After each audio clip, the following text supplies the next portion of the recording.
Hi everyone, so last weekend I discovered that a friend of mine of over 30 years has aphantasia, very much to my surprise and to her surprise.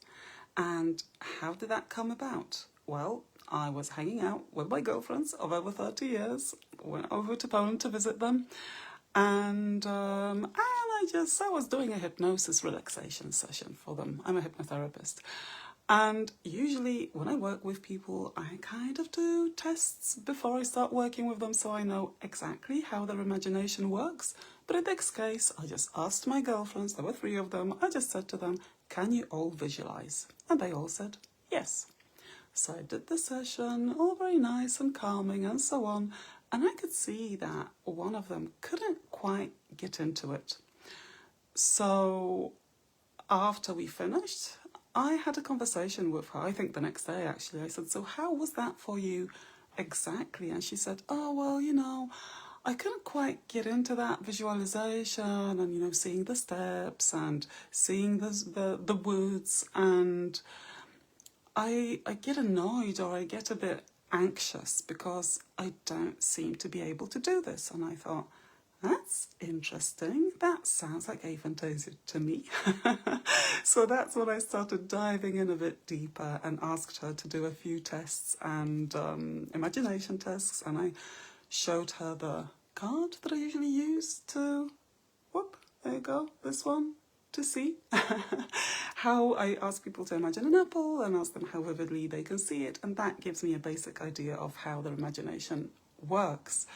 And I also asked her about if she can tune into an internal sense of smell and touch and hearing and taste. And it appeared she can't do any of that, just like me. So she's a global aphantasic as well.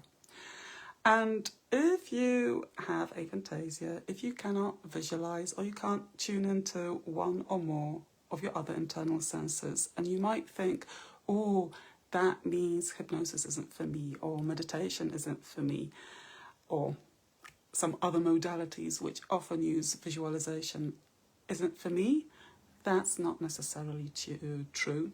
So what we can do is adjust techniques, adjust our approach so that it does work for you. So not all is lost. And if you have aphantasia and you're interested in it, you're welcome to join my Facebook group, Aphantasia World with Dr. Paulina Trevenna. If you have aphantasia and you want to try hypnotherapy, you're welcome to DM me.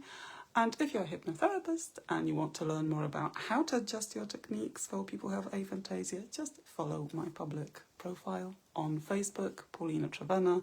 I post about this, I talk about this, and I do training on this. So it's Neurodiversity Awareness Week, or is it Neurodiversity Celebration Week? And I want to raise awareness of aphantasia, so if you know someone who might have it, who's also, always had a problem with visualizing or couldn't quite get into meditation and so on, ping this to them, share it with them, because it might appear that actually they have aphantasia and all it is they need to do things differently. They're not broken, they're not faulty, they're not a failure, they just need to do things differently. Bye for now.